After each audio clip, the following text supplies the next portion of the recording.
Ahora vamos a pasar a las cualidades controlables de la luz, que son justamente los elementos que vamos a manipular más fácilmente para acceder a estas formas de percepción visual. Uno de ellos es la intensidad. Es muy similar a lo que hablamos hoy en cuanto a la cantidad de luz que puede tener un objeto. Si se fijan en los ejemplos, cambia sustancialmente la percepción del mismo objeto según la cantidad de luz que está recibiendo. La otra cualidad manipulable es la posición de la luz. La posición de la luz tiene que ver puntualmente desde dónde llega la luz a ese objeto. Acá tenemos 5 posiciones básicas y después una infinidad de combinaciones posibles. La primera es la luz frontal, que se refiere a que la luz está directamente de frente y perpendicular al objeto que se está iluminando. La luz cenital es una luz que viene de arriba, perpendicular también al objeto que estamos iluminando. Y la contraluz, que es cuando la luz viene detrás del objeto, a la misma altura que ese objeto, en un plano paralelo al plano del piso. La luz lateral, podemos tener izquierda o derecha, y luego una serie de combinaciones que acá van a poder ver en los ejemplos que hice con mi muñequito, la linternita del celu y una tela negra nada más. Y con esto pueden ver las combinaciones posibles de posiciones de la luz.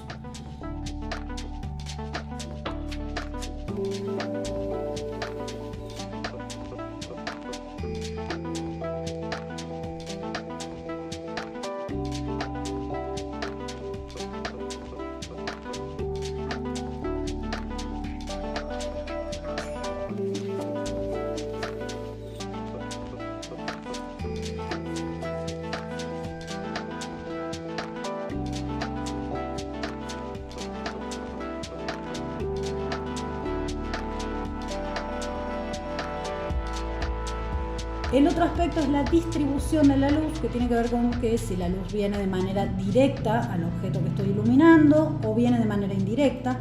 Cuando viene de manera indirecta, lo que estamos diciendo es que la luz ilumina un plano determinado y ese plano refleja e ilumina el resto del espacio. En estos casos la luz suele ser bastante más homogénea que en el caso de la luz directa. También tenemos el concepto de la luz difusa, que es cuando la onda lumínica, esta energía radiante, atraviesa un plano determinado o una materia determinada y esta materia descompone ese rayito de luz en muchos rayitos muy pequeñitos. Es así, por ejemplo, que percibimos el cielo azul o que percibimos las nubes. Es un fenómeno físico donde se descompone la onda lumínica. También vamos a tener la luz rasante, que es cuando el ángulo de incidencia de la luz es prácticamente paralelo al objeto sobre el que incide. Entonces es un recurso muy interesante para la composición porque nos va a dejar ver un volumen bastante a medias, digamos. En el ejemplo se puede ver claramente y la verdad que es como muy poético para el uso. El otro aspecto es el movimiento y lo que vemos con eso es que la luz puede sugerir la acción del tiempo o la traslación en el espacio. Y para esto hay 3 recursos muy interesantes. Uno es el tiempo de duración del efecto de luz. No es lo mismo pasar del 100% al 0% de luz en un segundo, donde el ojo va a demorar más tiempo en acomodarse para ver y vamos a ser plenamente conscientes de ese cambio de luz, que hacer ese cambio de efecto en 1 hora. Entonces el ojo ni siquiera va a percibir el cambio de luz hasta que esté en oscuridad absoluta.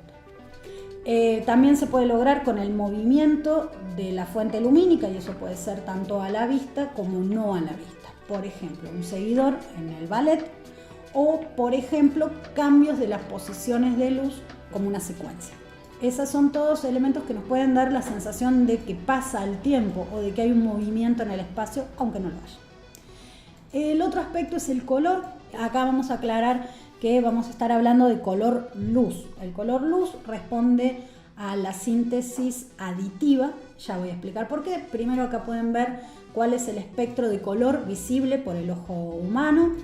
También vamos a decir que la otra forma de percibir color tiene que ver con la temperatura de la luz y a diferencia de lo que por ahí intuimos, las luces con mayor temperatura son las luces que vemos como más frías, más tendientes a los azules, y las luces con menor temperatura son las que tienden más a los cálidos.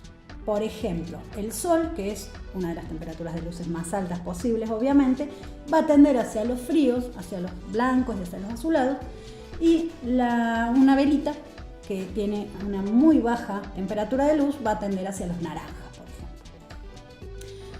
Como decía antes, estábamos hablando de color luz, de la síntesis aditiva del color. Básicamente estamos hablando de que hay 3 colores primarios, que son el rojo, el verde y el azul, conocido por su sigla en inglés como RGB, que es el que usan la mayoría de las pantallas, y que la clave está en que al combinarlos, estos 3 colores, nos va a dar blanco. Si combinamos por separado, por ejemplo, si combinamos el verde con el azul, vamos a tener cian. Si combinamos el rojo con el azul, vamos a tener magenta. Y si combinamos el rojo con el verde, vamos a tener amarillo. Acá hay un ejemplito de la síntesis aditiva. Este muñequito está iluminado con la combinación de los 3 colores. Entonces, la luz la vemos blanca, pero la sombra que emite responde a los 3 colores secundarios, cian, magenta y amarillo. Y acá podemos ver unos ejemplitos de ese mismo objeto iluminado con la mezcla de 2 primarios. Acá también estuve jugando un poco con las mezclas de colores, poniendo el cuerpito para hacer sombras. La verdad que es un experimento requete lindo para hacer en sus casas. Lo pueden hacer con 3 foquitos, uno rojo, uno verde, uno azul, apuntando hacia la misma superficie, y toda sombra que interfiera en esa coloración va a generar estos otros colores secundarios. Acá vamos a ver rápidamente algunas cuestiones que tienen que ver con el color y la intención. Empezamos con el no color. No color no quiere decir que no haya color, quiere decir que no le estoy dando un color a la luz, va a ser el color propio de la fuente lumínica. En el ejemplo de la izquierda vemos que al no colorear la luz, al ser una luz tendiente a blanco, el color de la escena se ve a full y se ven todos los colores con la misma intensidad.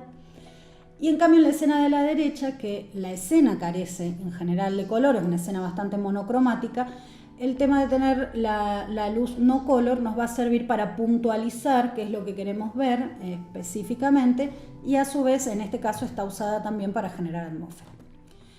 El cálido y el frío, la oposición de colores de cálido y frío nos hacen ver lo siguiente. Estos, seguimos diciendo, son parámetros generales, no es que siempre vaya a suceder lo mismo.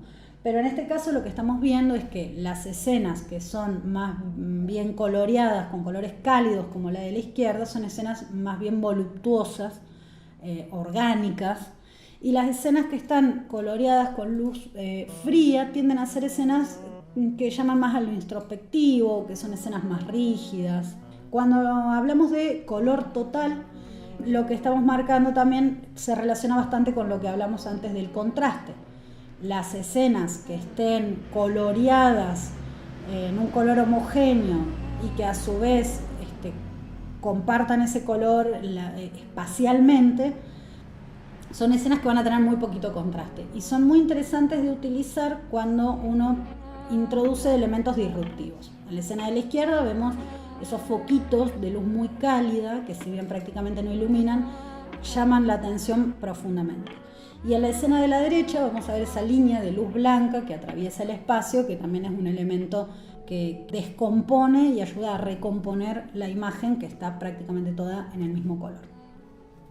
Bueno, esto ha sido todo, espero que les haya resultado útil, interesante, y para terminar les voy a proponer un pequeño juego para que se entretengan un poco en sus casas. Lo que les sugiero es que consigan una caja de cartón cualquiera, que le recorten la parte de abajo y la de arriba, de modo que les quede solo la parte de los laterales de la caja, y que la usemos como un pequeñísimo escenario, con telas translúcidas, papel barrilete, papel manteca, envolturas de golosinas, cualquier superficie o textura translúcida que puedan encontrar en sus casas y con diferentes colores. Podemos montar una pequeña escenografía como telones y demás, y con la linterna del celu, cualquier otra linterna que tengamos en casa, juguetitos LED que por ahí quedó de algún cotillón carioca o esas cosas, juguetes de las niñas y demás.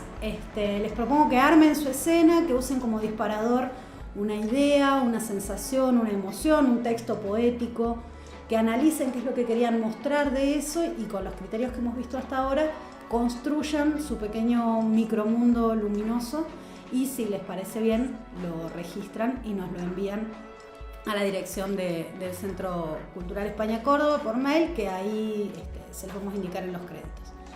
Eso es todo, espero que lo hayan disfrutado, muchas gracias por haber estado ahí.